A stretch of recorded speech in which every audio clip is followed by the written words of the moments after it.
kasih hari ini saya diberi kesempatan kembali untuk bisa sharing, membagikan sesuatu. Hari ini topiknya tentang keluarga. Ya, pada bulan ini membina keluarga yang diberkati oleh Tuhan. Oke. Saya yakin kalau hari ini kita akan bicara tentang masalah keluarga, Om mau bilang kepada semua adik-adik yang usianya di bawah Om, percayalah, karena beberapa waktu kebelakang saya sering menghadapi satu situasi keluarga-keluarga muda yang sebetulnya tidak banyak mendapatkan dasar kebenaran firman Tuhan tentang family. Tapi hari ini belajar, tangkap semuanya, punya semuanya, hagah semuanya, dapatkan semuanya, karena satu kali kelak nanti firman itu berkuasa bukan hanya untuk membangun kehidupan rumah tangga tentang family, tapi untuk kehidupan kita hari ini. Amin. Ya, mau kasih tahu bahwa terima, serap semuanya. Wah, ini sih bukan buat gue nih kayaknya nih. Enggak. Semua kebenaran firman Tuhan buat kita semua hari ini. What is the purpose of marriage? Orang kadang-kadang selalu bertanya, apa tujuan menikah?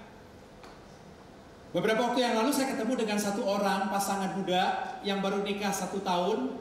Lalu kemudian dia bilang begini, Pastor, saya tidak mau punya anak kalau saya udah menikah pun juga hari ini. Lalu saya bilang, kenapa? Karena kalau saya nanti punya anak, berarti nanti saya akan banyak masalah yang saya hadapi. Lalu kemudian saya tanya, tujuan menikah buat apa? Ya, supaya saya punya teman hidup aja sampai nanti masa tua. Jadi ternyata dia masih pengen menikmati masa mudanya, tapi dia gak mau lama-lama berpacaran, tapi langsung menikah. Lalu kemudian ada satu pasang lagi juga sudah 4 tahun, sudah menikah, tapi dia tidak mau punya anak gitu. Dia tidak mau memiliki keluarga. Dia hanya menganggap pasangannya itu hanya teman hidupnya saja sampai masa tuanya.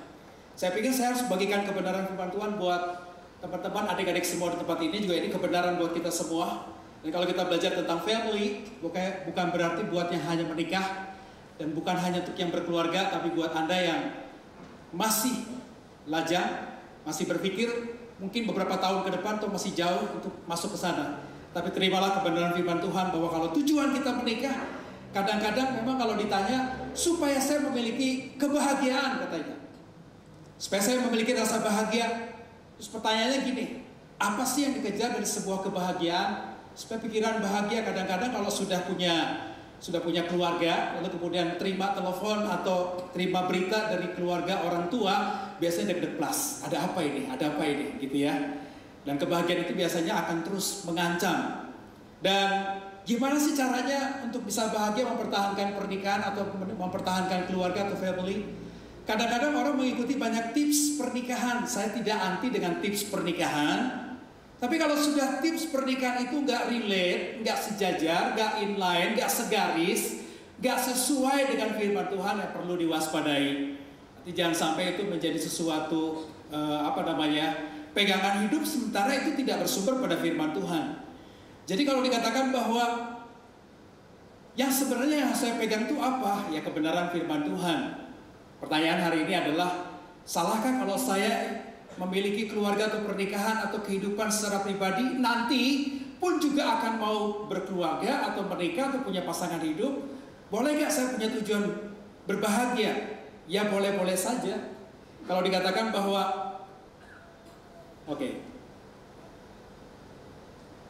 ya, kalau dikatakan bahwa what is the purpose of marriage? Happiness. Semua orang kalau ditanya mau punya pasangan hidup atau mau berkeluarga atau mau menikah, pasti ditanya, apa tujuanmu hidup? Apa tujuanmu untuk bisa memiliki keluarga? Ya, happiness, memiliki kebahagiaan. Tapi dikatakan bahwa happiness is not about what you have or what you get. Sukacita atau kebahagiaan itu bukan sesuatu yang kita miliki atau apa yang Anda dapatkan. Kalau gitu semua orang ingin menikah itu pasti maunya pengen bahagia. Kenapa orang mau menikah ingin bahagia? Mungkin karena masa lalunya dia tinggal dalam rumah tangga orang tuanya tidak bahagia. Dia selalu melihat pertengkaran ayah dan ibunya. Mungkin juga orang ingin bahagia menikah itu karena pernikahan orang tuanya gak harmonis. Sehingga ketika dia ingin mencari pasangan hidup, maka dia berpikir bahwa nanti kelak aku akan membangun keluargaku sendiri. Keluargaku tuh jangan sampai tidak harmonis seperti orang tua. Ya tapi asal jangan begini. Bapak Ibu Saudara sekalian, kalau ternyata pasangan kita mereka sebelum menikah orangnya hidup bahagia bersama dengan keluarganya, tapi ketika sudah menikah dengan Anda, maka kebahagiaannya hilang. Jangan sampai begitu ya. Dulu dia happy, dia hidup, dia sukacita di tengah-tengah keluarga besarnya. Tapi setelah menikah dengan Anda, kebahagiaan itu, sukacita itu hilang dari dirinya. Jadi apa yang disebut dengan happiness? Happiness is about who you have and He is Jesus. Amin. Jadi kebahagiaan itu bicara tentang is about siapa Yesus yang ada dalam diri kita. Amin. Karena itu dikatakan Kolose 1 ayat 16-17. Saya mau buka ayat ini. Karena di dalam Dialah telah diciptakan segala sesuatu yang ada di sorga dan yang ada di bumi, yang kelihatan dan yang tidak kelihatan, baik singgasana maupun kerajaan, baik pemerintah maupun penguasa. Segala sesuatu diciptakan oleh Dia dan untuk Dia. Ia ada terlebih dahulu dari segala sesuatu, dan segala sesuatu ada dalam Dia. Bapak Ibu Saudara yang kasih Tuhan, pernikahan itu sama dengan gereja. Karena pernikahan dan gereja itu adalah dua institusi yang dibangun, didesain oleh Allah. Jadi kalau hari ini ada orang yang sudah masuk dalam pernikahan dan Anda yang akan merencanakan pernikahan, ingat, bukan karena saya suka sama kamu, kamu suka sama saya, atau sudah bersuami istri, maka yuk kita membangun rumah tangga atau kita membangun keluarga. Keluarga atau pernikahan bukanlah sesuatu yang dibangun atas ide kreatif kita, bukanlah sesuatu yang baik menurut kita, tapi pernikahan dan gereja itu merupakan suatu institusi, lembaga yang dibangun oleh Tuhan jauh sebelum manusia jatuh dalam dosa. Tuhan sudah merancangkan itu. Dan itu sebabnya kalau hari ini Bapak Ibu sudah kekasih dalam Tuhan, Anda sudah ada dalam sebuah family, keluarga, punya pasangan, artinya Anda sudah membangun keluarga, karena ada juga yang sudah single mom atau single dad. Ingatlah bahwa itu institusi yang dibangun oleh Allah atas dirimu. Jadi Anda mesti menghormati, layaknya Anda datang dalam sebuah gereja, Anda menghormati Allah yang tinggal dan berkuasa atas gereja. Dan itu sebabnya kenapa ada banyak masalah konflik terjadi dalam rumah tangga. Karena pasangan tidak menghormati pernikahan itu sendiri, seperti kata firman Tuhan. Dan itu sebabnya Allah ingin menggambarkan pernikahan itu seperti kayak hubungan kita dengan Tuhan. Tuhan ingin satukan semuanya. Karena Yesus berdoa pada Bapa supaya mereka menjadi satu. Jadi pernikahan atau keluarga itu menjadi sebuah hubungan kesatuan seperti Kristus dan jemaat. Seperti Kristus seperti manusia, seperti suami dengan istri. Dan inilah dirancang oleh Allah. Nah, karena itu di dalam perjanjian lama, mukjizat pertama yang dilakukan waktu Musa melakukan awal perjalanan keluar dari perbudakan Mesir, melakukan pembebasan atas orang Israel terhadap perbudakan Mesir, maka mukjizat atau dikatakan satu bentuk yang ajaib yang dilakukan oleh Musa bagi orang Israel diperhadapkan kepada orang Mesir adalah berubahnya air menjadi darah dalam tulah yang ke-10, 10 tulah. Tulah yang pertama adalah membuat air menjadi darah, dan itu menimbulkan kematian. Dan Tuhan mengulang kembali mukjizat yang pertama itu dalam perjanjian baru, di mana Yesus dalam sebuah pernikahan, dia mengawali sebuah mukjizat yang pertama dalam perjanjian baru di perkawinan Kana, yang mengubah air menjadi anggur. Kalau air menjadi darah pada waktu perjanjian lama menjadikan kematian kepada orang yang menikmatinya atau mengambil air itu dan hidup pada saat itu. Karena Tuhan ingin membuat orang Israel itu kembali kepada Tuhan dan bersatu. Tujuannya Israel dibawa keluar dari perbudakan Mesir supaya bersatu dengan Tuhan. Tapi itulah itu membuat air menjadi darah, menimbulkan kematian. Dan Tuhan ingin mengulang kembali bahwa air itu menjadi anggur untuk membuat kesatuan kembali. Ingat bahwa Allah ingin kesatuan. Dan di pernikahan Allah tunjukkan sebuah mukjizat di mana Yesus diminta oleh ibunya mengubah air menjadi anggur. Dan itulah kehidupan yang dipersatukan oleh Allah. Dan di dalamnya ada sukacita. Ketika ada persatuan antara suami dan istri, orang tua dan anak bersatu, yang disebut namanya adalah menghadirkan happiness, sukacita dan kebahagiaan, maka di situ ada yang disebut namanya sukacita, kebahagiaan, berkat yang melimpah. Dan itu sebabnya bagi kita sebagai anak kepada rumah orang tua kita rasanya risih kalau papa dan mama berantem. Bukan berarti kalau sudah menikah tidak akan ada konflik ada. Tapi saya tidak akan bahas tentang hal ini.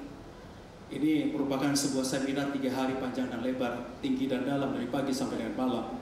Sehingga kuasa salib Yesus mengembalikan kita disatukan dengan Bapa. Dan inilah mujizat yang dilakukan oleh Tuhan. Dan kuasa salib Tuhan mengembalikan kita untuk disatukan dengan Bapa, karena Bapa menghendaki yang namanya persatuan. Sehingga dikeluarkanlah Israel dari Mesir. Sehingga Tuhan membuat kembali air menjadi anggur supaya ada persatuan terjadi di sana dan dimulai di dalam sebuah pernikahan di Kana. Kalau saya menggambarkan bahwa Tuhan pengen banget yang namanya kesatuan, saya coba menunjukkan ikan kalau dikeluarkan dari air dalam Kejadian pasal yang pertama ayat 21 sampai 26. Ikan itu bersatu dengan habitatnya adalah air.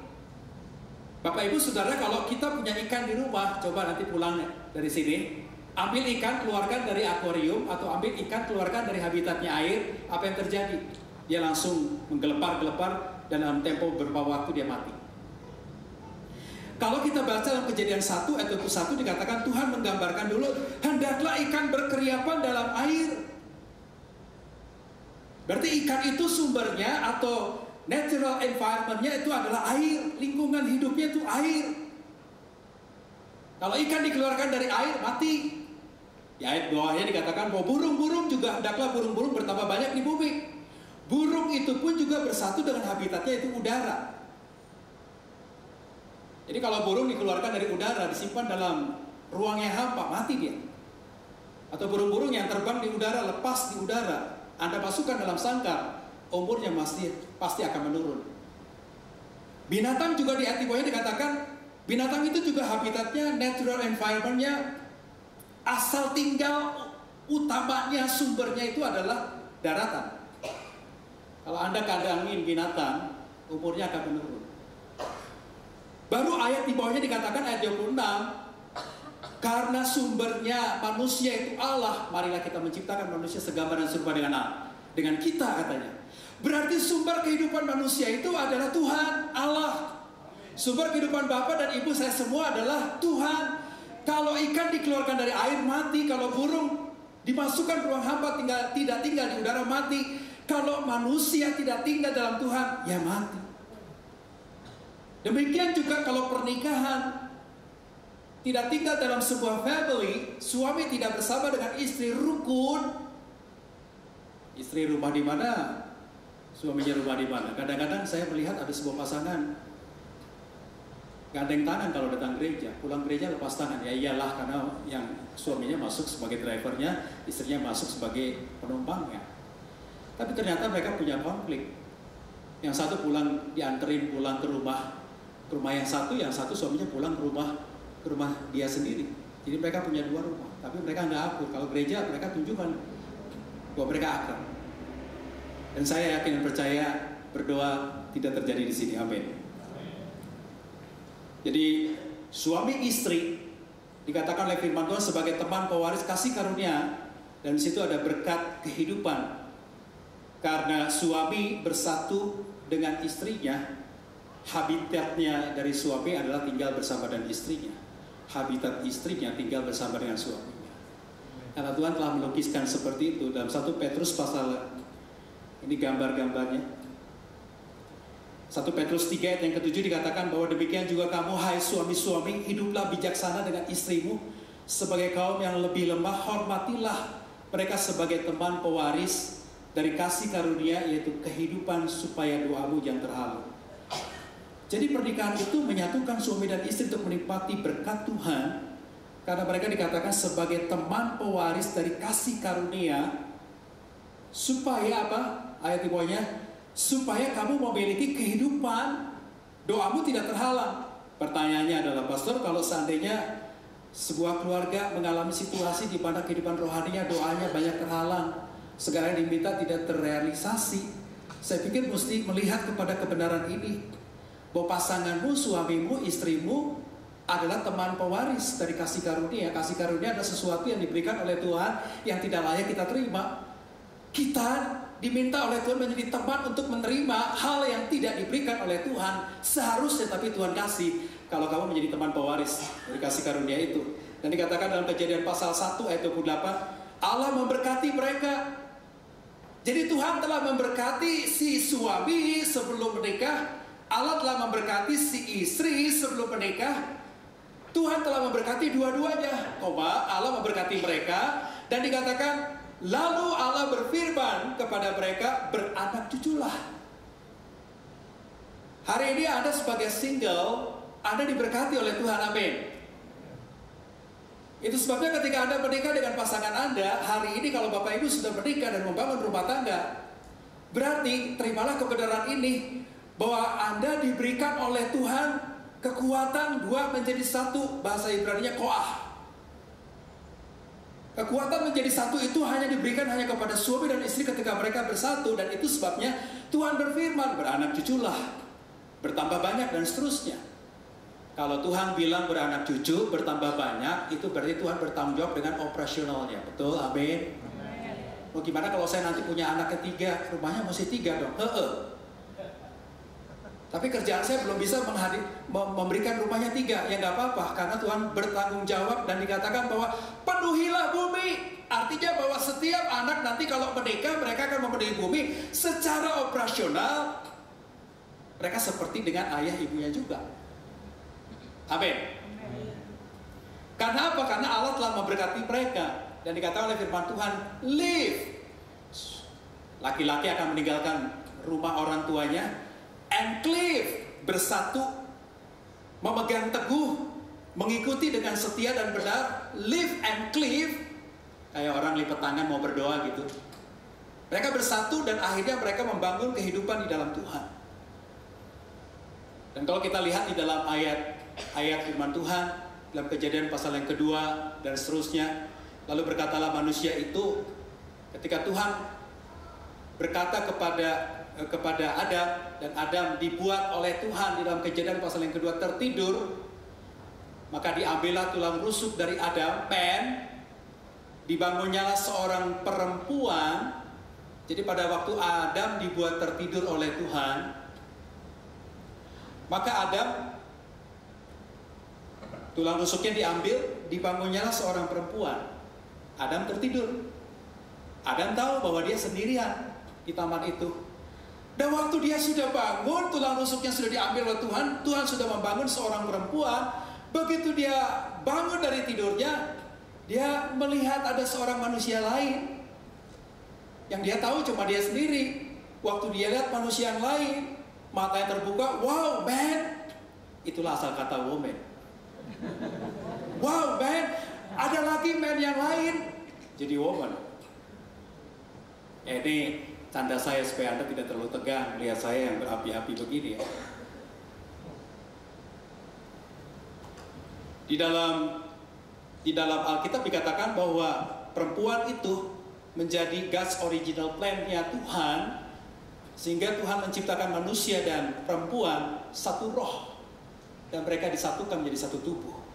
Tapi disinilah letak masalahnya banyak muncul. Kenapa pernikahan atau rumah tangga, adik-adik sekalian yang belum menikah melihat orang tua pasea, berantem, konflik terjadi, rumah itu bagaikan neraka, sehingga mereka pulang kuliah nggak mau pulang ke rumah karena lebih baik pulang ke rumah langsung tidur aja masuk kamar. Dan akhirnya diminta kepada ayahnya supaya pintu rumahnya, pintu kamarnya itu dibuat di samping, jangan masuk lewat pintu utama karena udah pusing melihat itu semua, karena tidak adanya persatuan jiwa di sana. Dan saya mau tunjukkan bahwa bagaimana Tuhan memberkati sebuah keluarga. Ya, saya sedikit mengajak Anda untuk belajar bahasa Ibrani ya, nggak apa-apa ya, sedikit aja, nggak usah pusing-pusing. Di sini Abram ditulis dengan huruf Ibrani, ya. Abram itu artinya apa? Abram itu artinya high father, bapak yang punya posisi yang levelnya tinggi. Lalu kemudian dia juga disebut namanya exalted father. yang mulia, bapak yang mulia, pokoknya posisinya tinggi. Orang itu hormat sama dia. Lalu kemudian Sarai yang menjadi istrinya daripada Abram, dia disebut namanya princess, kapten katanya, bos, chief, kepala. Makanya saking disebut namanya Sarai, artinya dia bos, dia kapten, dia ngatur semuanya. Diatur juga mana anak yang Tuhan suruh, anak yang dijanjikan akan hadir dalam pernikahan kita. Gak ada kan? Ya namanya bos, Sarai ya, kapten artinya, a chief. Ya udah kalau begitu, kita bantu Tuhan untuk bisa menghadirkan anak yang dijanjikan oleh Allah. Sekarang kamu menikah dengan Hagar. Wah, ini yang disebut namanya wanita punya power. Ya Sarai kayak begini. Ibu-ibu, kalau Anda punya power lebih besar dibandingkan dengan suami Anda, ya mungkin namanya bisa Sarai ya. Dan kehadiran Abram bersatu dengan Sarai, di mana di situ masing-masing belum mengalami Tuhan yang sesungguhnya. Dan apa yang terjadi? Lahir Ismail, bukan dari mereka, tapi dari Sarai yang diinisiasi oleh Hagar. Dan Tuhan tidak inginkan itu terjadi. Dan munculnya Ismail menjadi banyak masalah terjadi, tension terjadi dalam keluarga, ketegangan terjadi dalam pernikahan, dan dosa itu turun-temurun. Seperti senar gitar, kalau kita lagi mau nyanyi satu lagu, senar gitarnya stem dulu, dites dulu, bunyinya sama nggak, cocok nggak dengan yang lain. Tiap kali kita mau nyanyi, senar gitar di stem dulu. Tiap kali kita mau menjalani kehidupan rumah tangga, mesti diatur-atur dulu hatinya. Kenapa? Karena ya yang satu bos, yang satu tinggi, gak pernah ketemu. Dan itu sebabnya Tuhan harus memulihkan kehidupan Abram dan Sarai. Yang kalau kita lihat, hadirlah Yahweh, ya Yehova. Kalau dibaca dalam huruf Ibrani itu Yod Hei Vav Hei. Yang kalau orang Israel tidak boleh menyebutkan kata ini, pamali, sangat kudus dan sangat suci. Ketika Yahweh, Yehova itu turun, yaitu Allah sendiri pribadinya turun ke dalam kehidupan Abram dan Sarai, maka nama mereka berubah. Abram berubah menjadi Abraham. Ada hak ditambahkan di dalam. Kalau saya mau tunjukkan di sini ada huruf yang kelima, yaitu He, yang namanya kasih karunia, kasihnya Tuhan turun dan melingkupi kehidupan Abram. Dia mengubah dirinya, dia berubah menjadi Abraham, yang artinya menjadi father of many nations. Dia bukan lagi bapak yang gak sulit disentuh, tapi dia menjadi bapak yang menjadi bapak segala bangsa. Tuhan hadir dalam kehidupan Abram, menjadi Abraham. Dan Tuhan juga hadir dalam kehidupan Sarai, menjadi Sarah. Dan akhirnya Sarah menjadi mother of nation. Yang tadinya dia ngebos, nyuruh-nyuruh Abram kawin sama Hagar untuk menggenapi, mendikte Tuhan untuk menggenapi janji anaknya hadir. Dan Tuhan akhirnya menambahkan huruf H, kasih karunia ada dalam kehidupannya Sarai. Lalu kemudian mereka mengalami Tuhan dan Yehova hadir dalam kehidupan mereka. Dan ketika Sarah dengan Abraham menikah dan mereka bersatu, maka mereka mendapatkan anak yang dijanjikan oleh Tuhan, yaitu Ishak. Dan Ishak itu artinya adalah orang yang tertawa, satu orang yang tertawa. Dan dari Ishak lahir yang disebut namanya keluarga yang diberkati, dan keluarga yang terus berbuah, beranak cucu dan bertambah banyak. Saya mau kasih tahu bahwa keluarga yang bahagia selalu di dalamnya harus berpusat Yesus sebagai pusatnya. Amin. Keluarga yang mengalami kelimpahan berkat Tuhan melalui kehidupan Abraham dan Sarah, di mana Hei, kasih karunia huruf yang kelima itu sudah tinggal dalam hidup mereka. Dan hari ini kalau Bapak Ibu sudah tinggal di dalam Kristus, mengalami kasih karunia Tuhan, maka sebetulnya kita bisa be fruitful and be multiply. Amin. Ketika apa? Ketika Tuhan menjadi center of it all. Tuhan menjadi pusat dari segala kehidupan rumah tangga kita. Semua berkat beranak cucu, penuhi bumi, Tuhan sudah siapkan semua operasionalnya. Amin. Kalau hari ini ada keluarga yang sulit untuk memiliki rumah, pekerjaan juga sulit, percayalah balik Tuhan, bukankah Engkau yang memberkati kami? Bahkan Engkau meminta supaya kami beranak cucu dan memberi bumi, berarti secara operasional Tuhan bertanggung jawab. Bilang, Kau Tuhan yang bertanggung jawab atasku.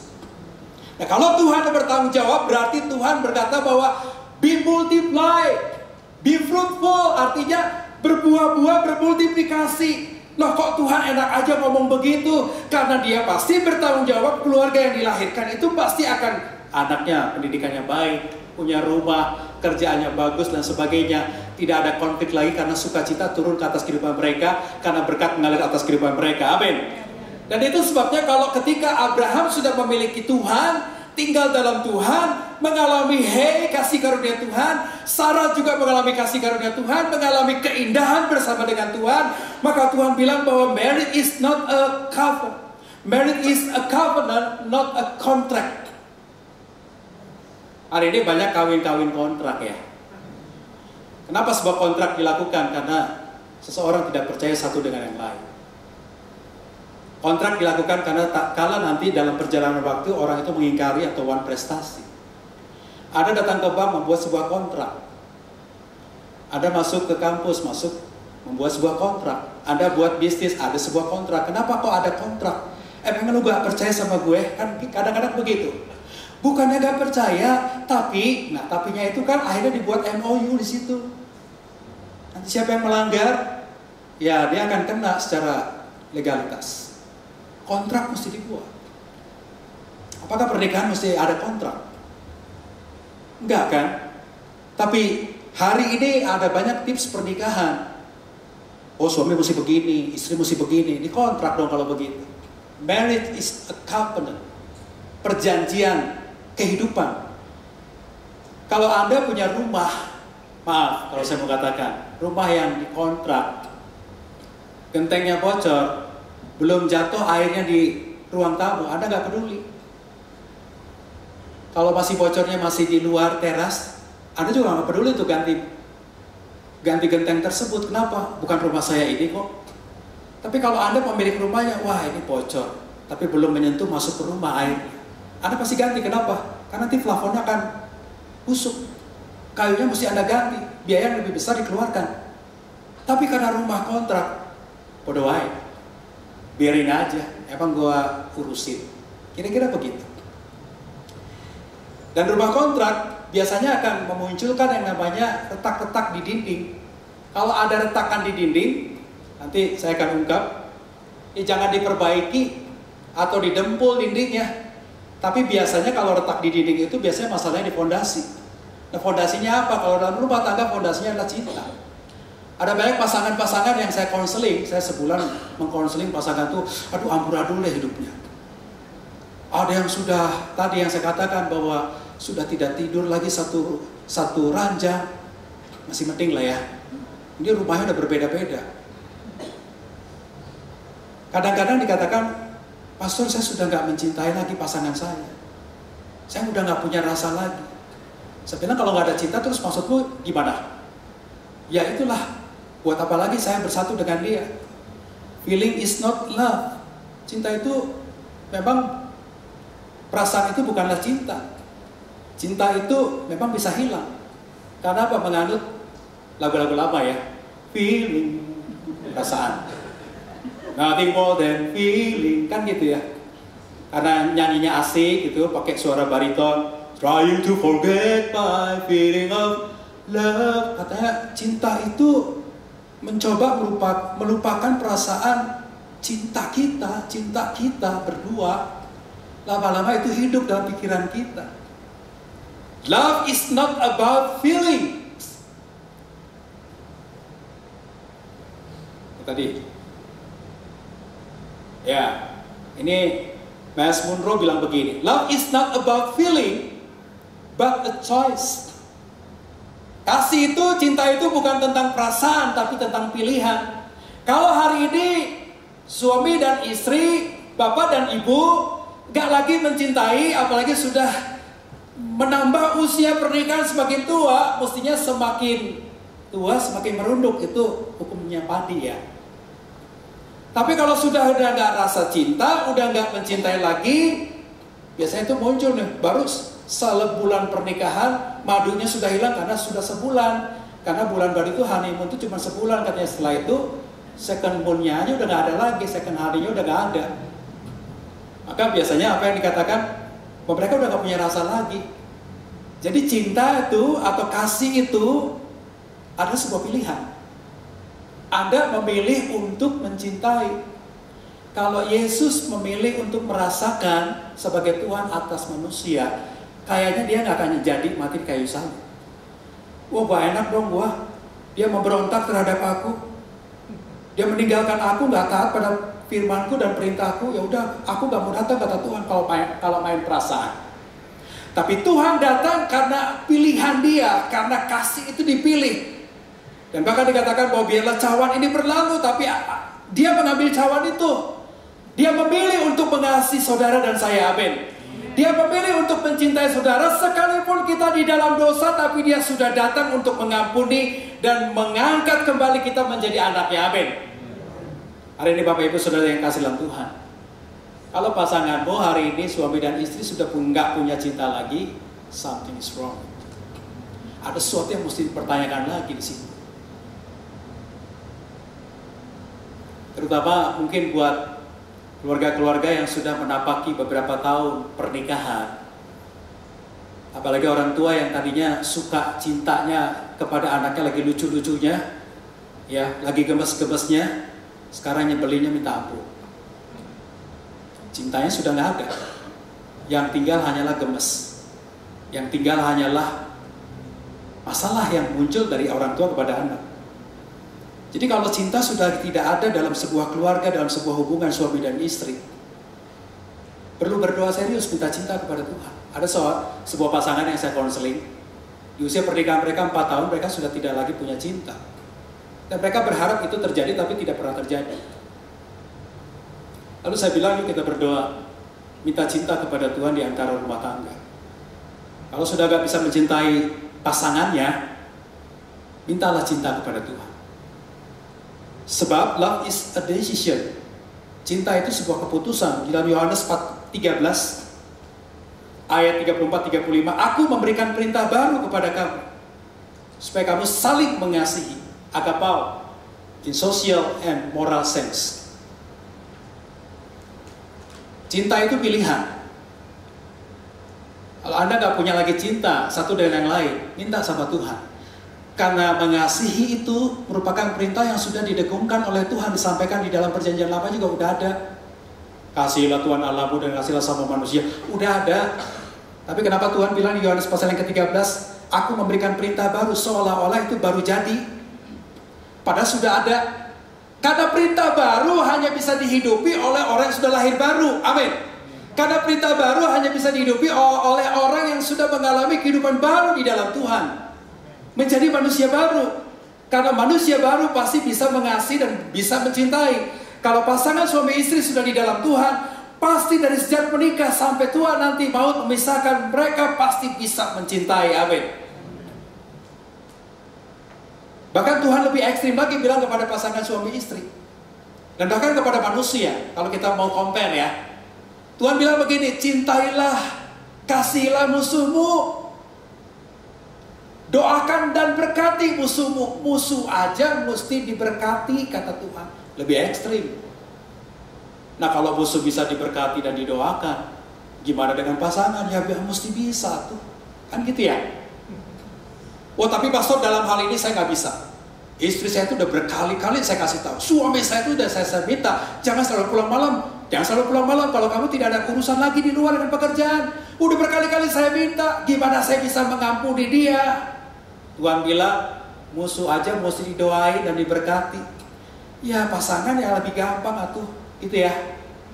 Tapi kadang-kadang hati ini tersayat. Oke, orang lain saya bisa ampuni, tapi pasangan mungkin agak sulit. Love can be commanded. Cinta itu bisa diperintahkan. Kalau hari ini Anda gak punya lagi deg-deg-ser dengan pasanganmu, saya tidak akan buka tentang masalah seks, karena itu di dalam seminar nanti dibuka. Saya bilang, lakukan ini. Karena itu bisa diperintahkan.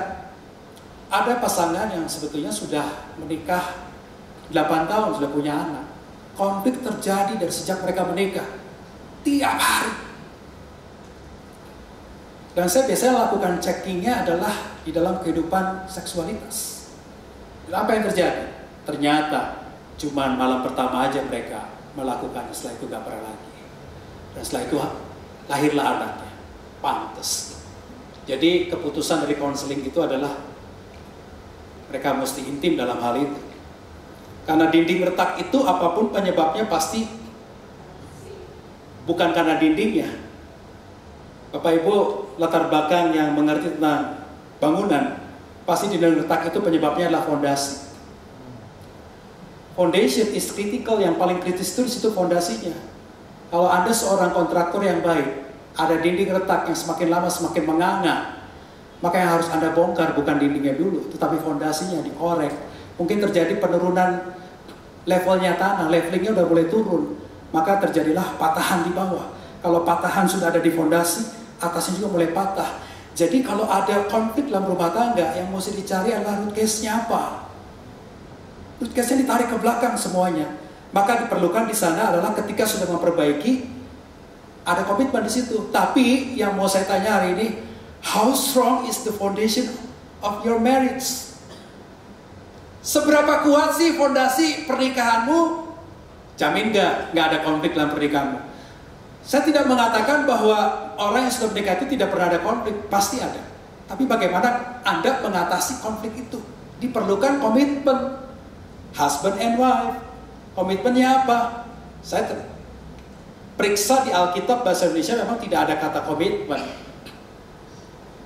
Komitmen suami istri nggak ada. Tapi kalau kita lihat Amsal 16, saya mau masuk yang kedua. Marriage is the commitment to God. Jadi yang disebut nama komitmen itu bukan horizontal dulu, bukan komitmen suami dan istri dulu. Tips pernikahan membuat komitmen suami istri itu kuat, tapi ke atasnya kagak ada. Jadi komitmen yang mesti diperbaiki itu komitmen kepada Tuhan dulu. Amsal 16 ayat 3 dikatakan gini, serahkanlah perbuatanmu kepada Tuhan, maka terlaksanalah segala rencanamu. Serahkan itu di dalam Alkitab, terjemahan BSB atau beberapa terjemahan yang lain, commit your works to the Lord and your plans will be, akan diterima sebagai berkat buat kita. Kata serahkan itu adalah komitmen. Komitmennya kepada siapa? Kepada Tuhan dulu. Memang dalam pernikahan lah komitmen suami dan istri horizontal, tapi dibangunnya kepada Tuhan terlebih dahulu. Jadi dalam sebuah konseling, ketika komitmen antara suami dan istri mulai longgar, itu biasanya komitmen kepada Tuhan juga gak benar. Pertanyaan paling gampang adalah saat teduh, pagi-pagi masih rutin gak? Ya kadang-kadang enggak, pastor. Pemeriksaan di situ penting terlebih dahulu sebelum komitmen kepada pasangan. Di dalam Mazmur 37:5 dikatakan bahwa serahkanlah hidupmu kepada Tuhan dulu komitmennya. Jadi dalam membangun keluarga yang diberkati oleh Tuhan, saya mau katakan bukan horizontal dulu tapi vertikal dulu. Kalau vertikalnya benar, kalau saya ikut seminar tentang family, udah pasti Anda akan komit dengan pasangan Anda. Tapi selama banyak pernikahan yang saya konseling, kebanyakan komitmen kepada Tuhannya longgar di situ. Ya kadang-kadang lah, jangan ditanya mereka bisa berdoa kepada Tuhan bersama-sama setiap hari, boro-boro. Secara pribadinya kepada Tuhan mungkin masih Senin Kemis, apalagi berdua, apalagi doain keluarga. Kalau pertanyaan sampai sejauh itu, kadang-kadang gak jawabannya lah. Ya, dulu sih ya, tapi sekarang mah enggak. Selalu ngomongnya begitu. Tapi pemeriksaan pertama adalah apakah Anda secara pribadi punya komitmen kepada Tuhan? Secara pribadi. Baru nanti pertanyaan keduanya, apakah Anda secara pasangan suami istri punya komitmen kepada Tuhan? Semuanya horizontal, commit to God.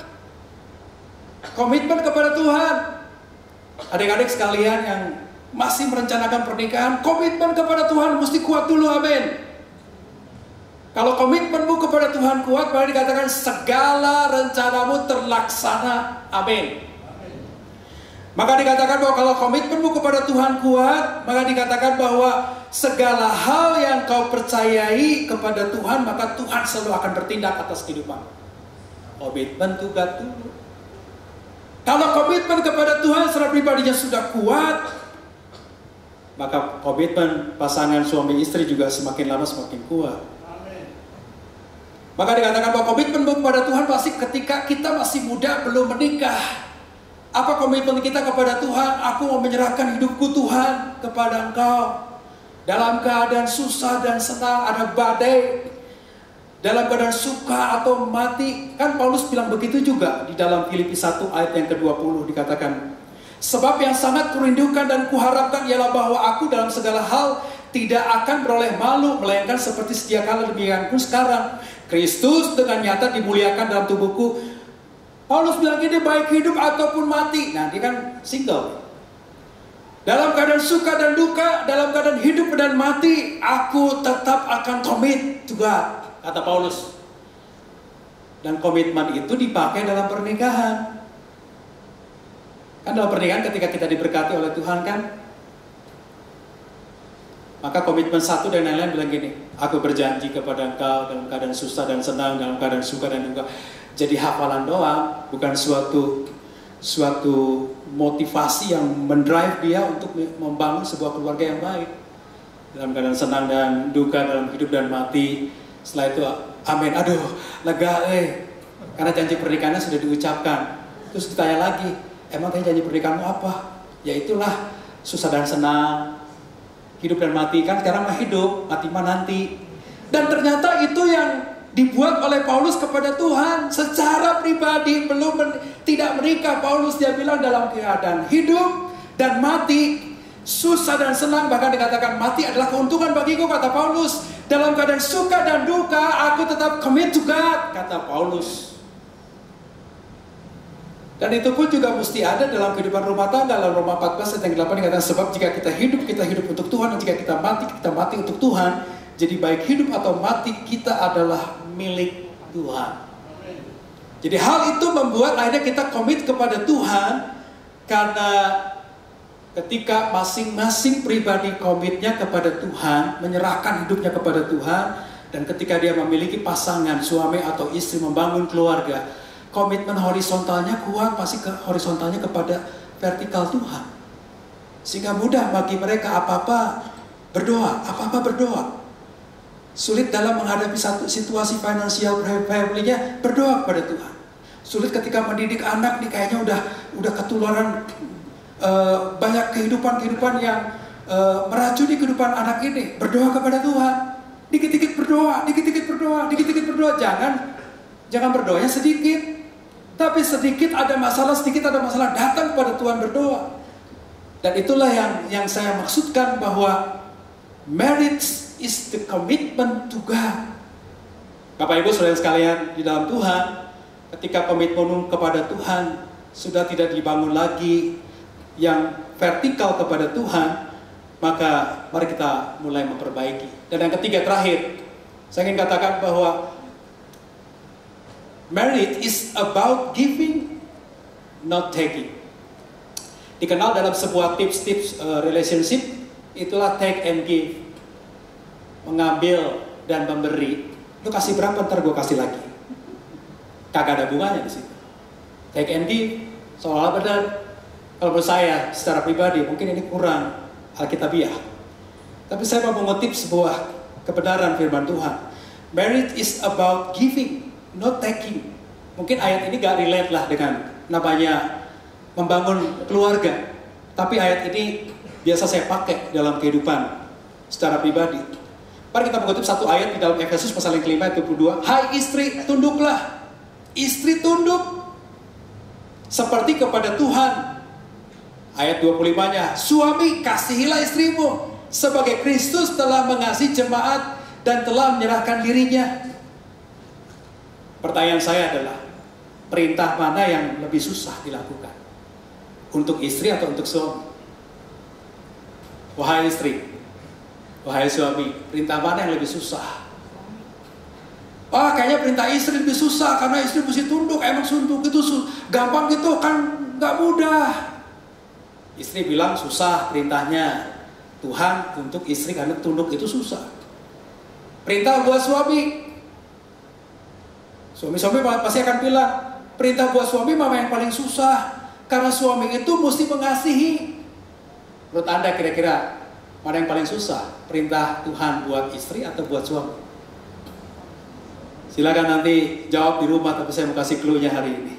Supaya nggak konflik di rumah nanti ya.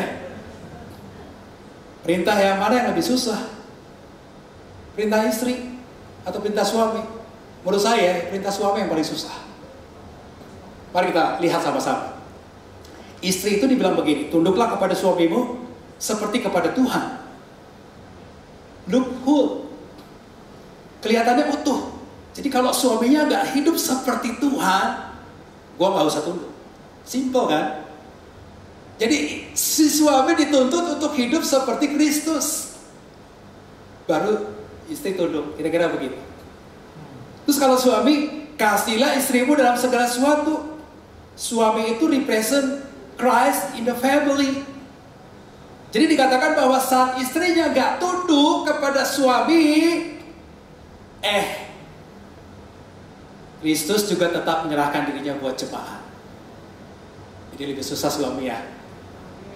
Jadi kalau istrimu hari ini marah-marah, nyepelin terus tiap waktu, suami datang, aku sayang sama kamu.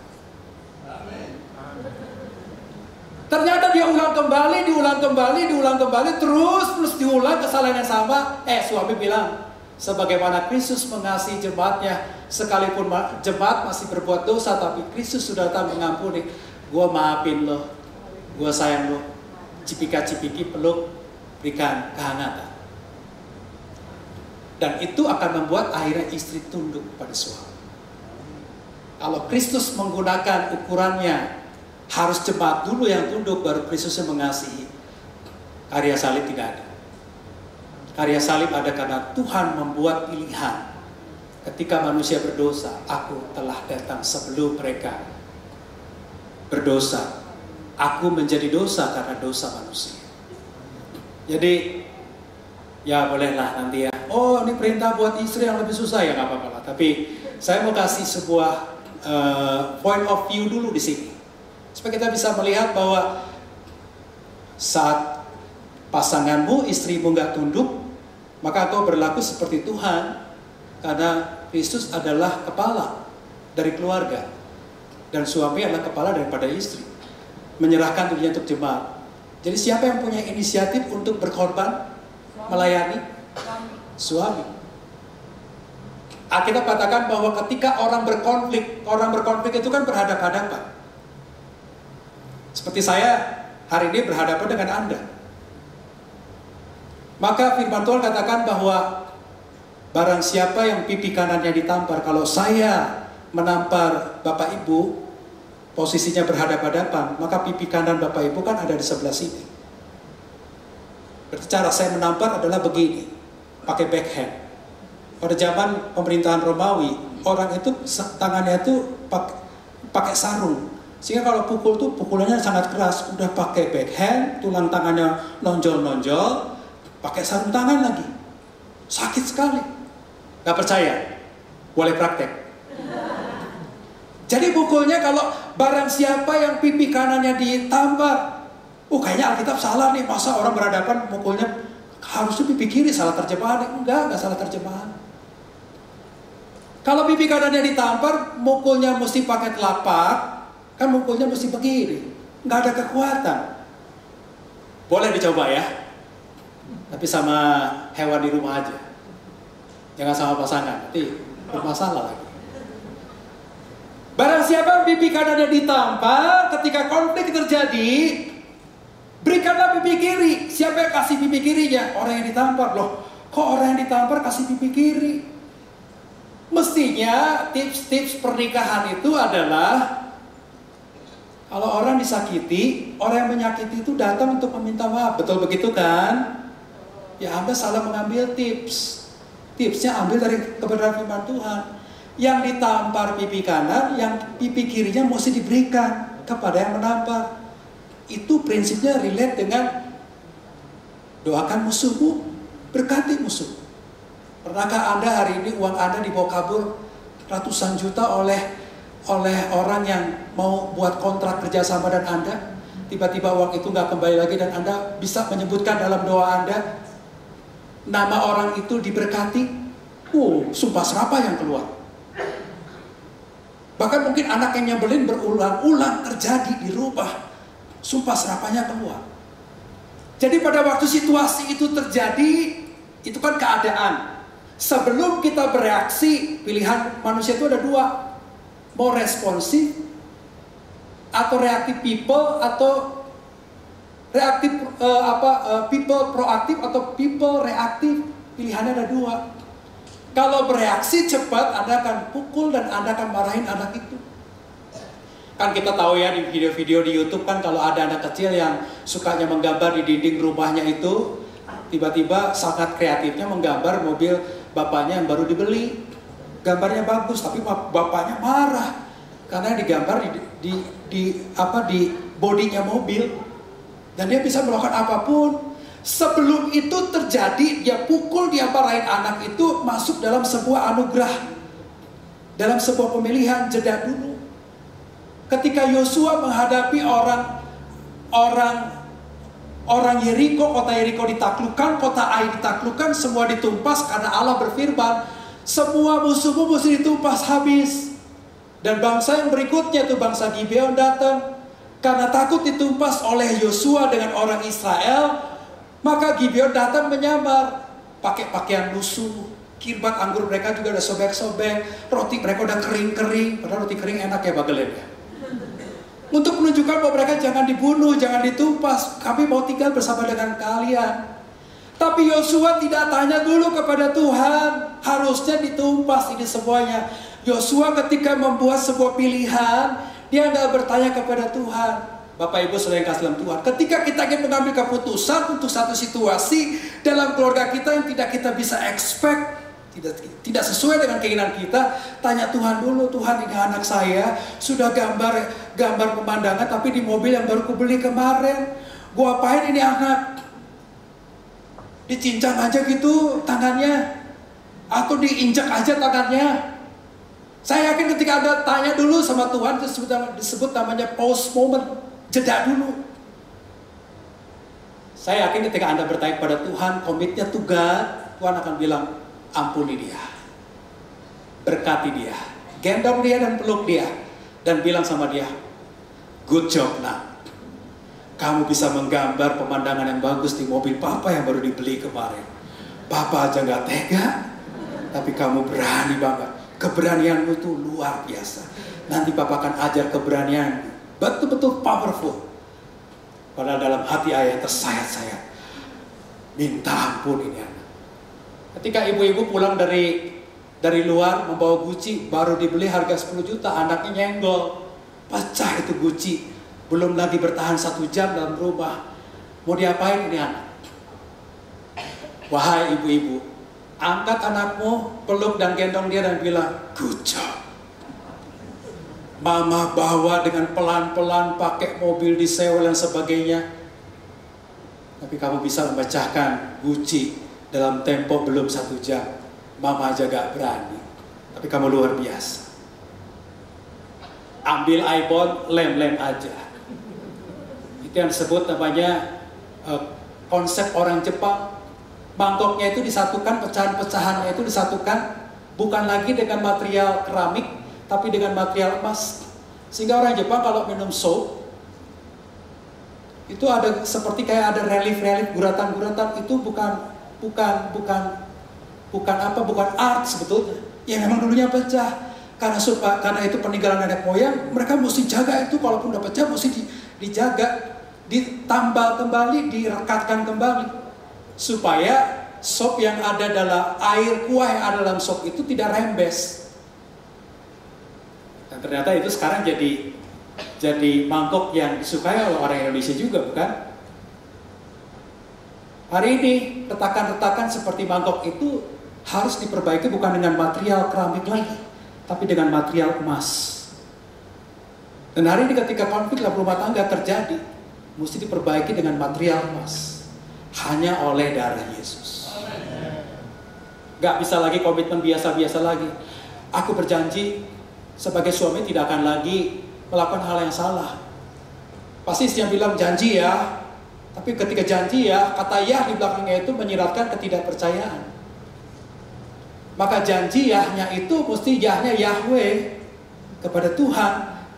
Komitnya kepada Tuhan. Dan itu sebabnya marriage is about giving, not taking. Saya mau buka satu ayat dalam Lukas pasal yang ke-6 ayat 38. Sekalipun ini nggak relate, tapi prinsip firman Tuhan selalu memberi. Di dalam Lukas 6 ayat 38, berilah maka kamu akan diberi. Satu takaran, give and it will come back to you.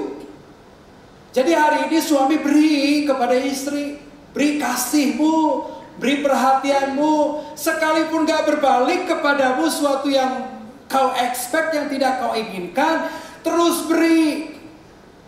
Beriin kamu yang kau dapatkan kepada istri. Beri semuanya, sekalipun anakmu nyebelin, beri perhatian, beri kasih kepada mereka. Istri juga begitu, beri kepada suamimu, beri kepada keluargamu, beri ketundukanmu. Beri dan kamu akan mendapatkan, give and it will come back to you a good measure. Suatu takaran, press down, ditekan-tekan, diulang-ulang, shaking, digoyang-goyang.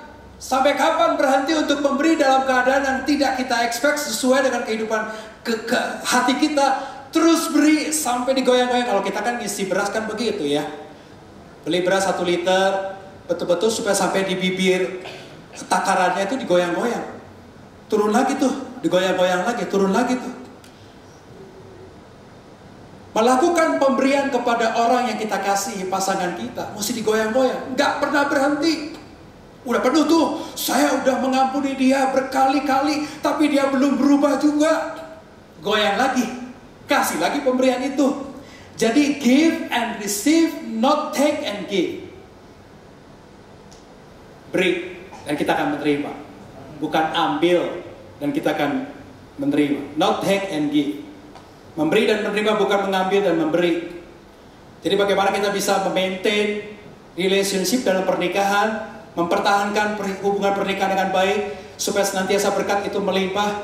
Saya mengutip satu ayat, sebab itu terimalah satu akan yang lain, sama seperti Kristus juga telah menerima kita untuk kemuliaan Allah. Passwordnya adalah terimalah. Terimalah pasangan Anda seperti Kristus juga menerima Anda. Amin.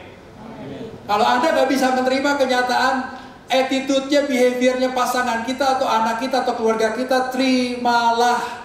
Itu passwordnya. Ini bawa pulanglah kebenaran firman Tuhan ini. Masing-masing punya password, terimalah. Kalau Anda gak suka dengan sikap, sifat, karakter dari pasanganmu, terimalah. Dan eluskan dadamu, puji Tuhan, gua mau terima kamu. Kan sudah dimulai waktu pemberkatan pernikahan. Aku menerima engkau, hidup dan mati, duka dan sukacita, senang ataupun tidak senang, kaya ataupun miskin, aku udah terima. Udah diterima sejak awal, tapi kenapa nggak di-maintain sampai sekarang? Hari ini bawa pulang berkat Tuhan, terima.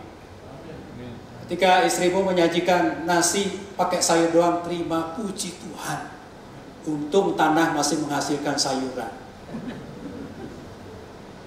Kan selalu ada kata untungnya. Terimalah pasangan Anda dan terimalah keluarganya.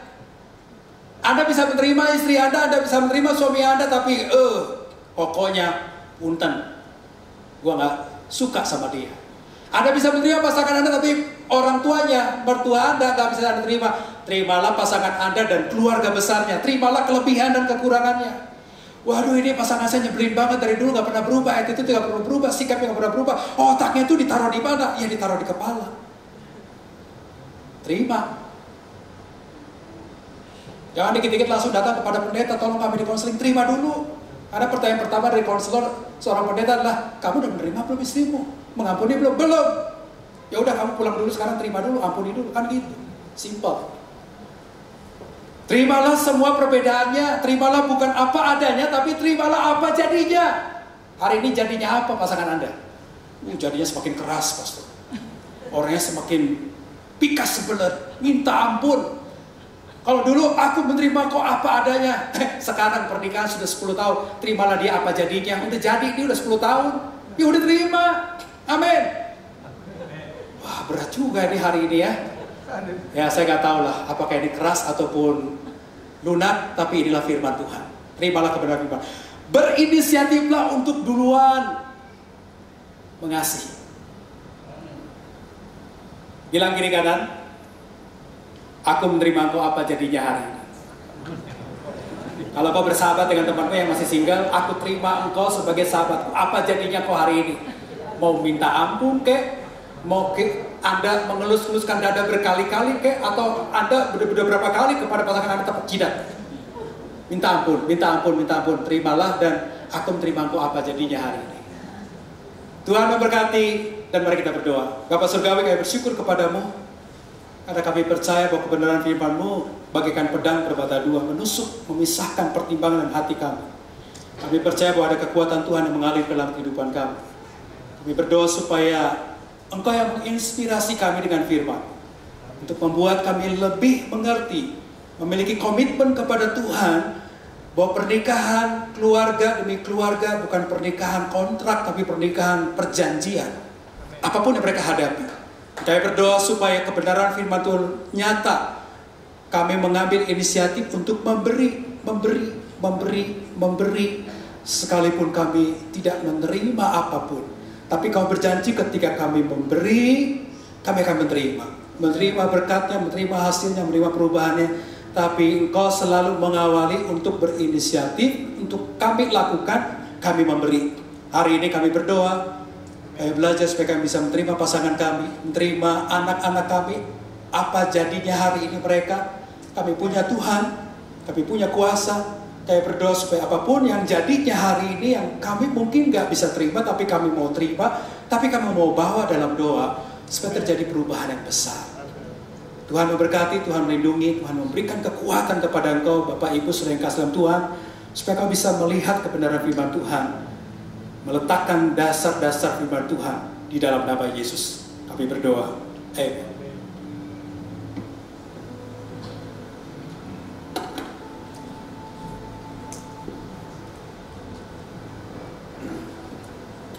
Berapa banyak saudara diberkati?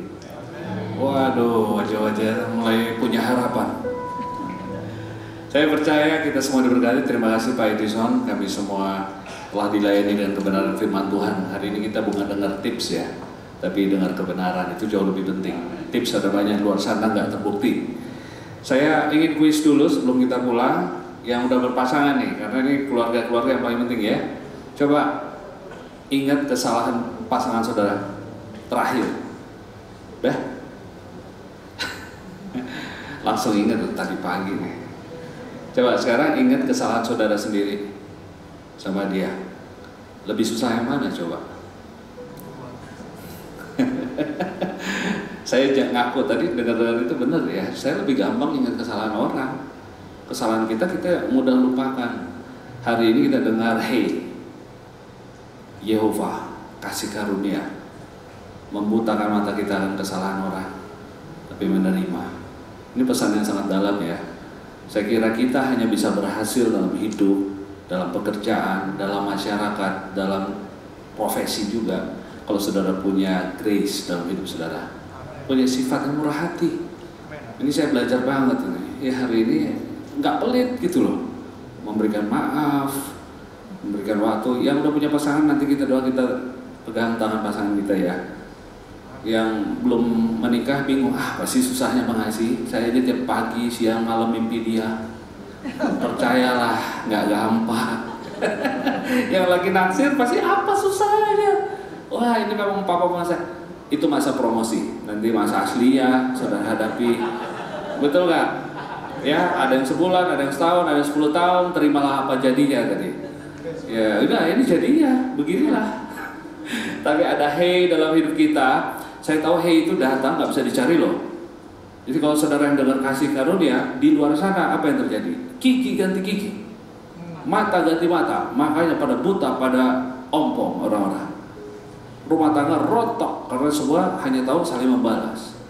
Tapi di tempat ini kasih karunia bukan kita kejar, dia datang buat kita semua.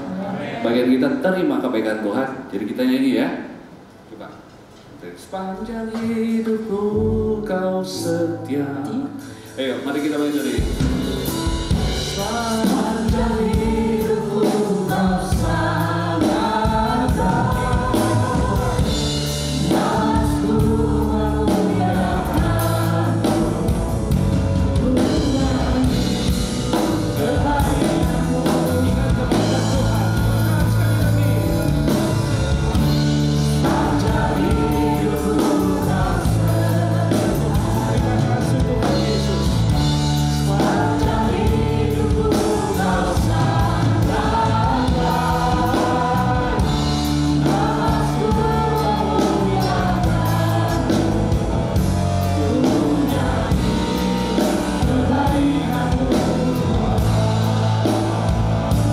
Ku nyanyi kebaikanmu. Ku nyanyi kebaikanmu.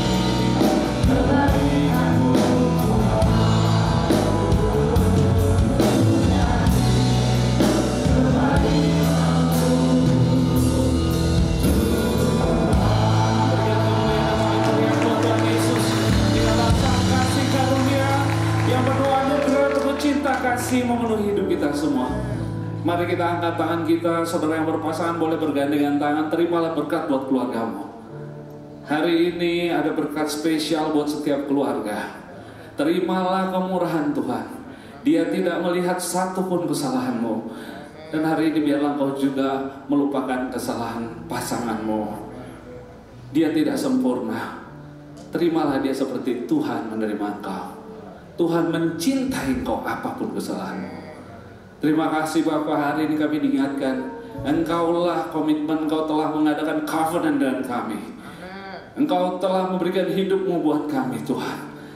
Meskipun kami banyak berbuat dosa, kami gagal, kami mengecewakan Tuhan, tapi Tuhan tidak pernah membuang kami. Engkau tidak pernah memalingkan wajahmu dari rumah tangga kami. Terima kasih Tuhan, hari ini tangan ini kami angkat, tanda kami siap menerima anugerah Tuhan. Saudaraku, Tuhan sangat mengasihimu. Dia datang mati buat engkau, dia telah tebus engkau, dia jadikan engkau miliknya. Dia jadikan engkau anaknya, bahkan kekasihnya. Tuhan memberkatimu, Tuhan melindungimu sepanjang minggu ini. Dia menyinari engkau dengan wajahnya, memberikan engkau anugerah kasih karunia. Dia menghadapkan wajahmu kepada setiap pribadi, setiap keluarga di tempat ini, memberikan engkau shalom, damai sejahtera. Terimalah anugerah yang tak terhingga dari Bapa. Kasih dan kuasa Tuhan Yesus, sukacita, damai sejahtera di tengah badai apapun, terimalah karena Roh Kudus juga bekerja di dalam engkau. Yang percaya dan menerimanya katakan amin.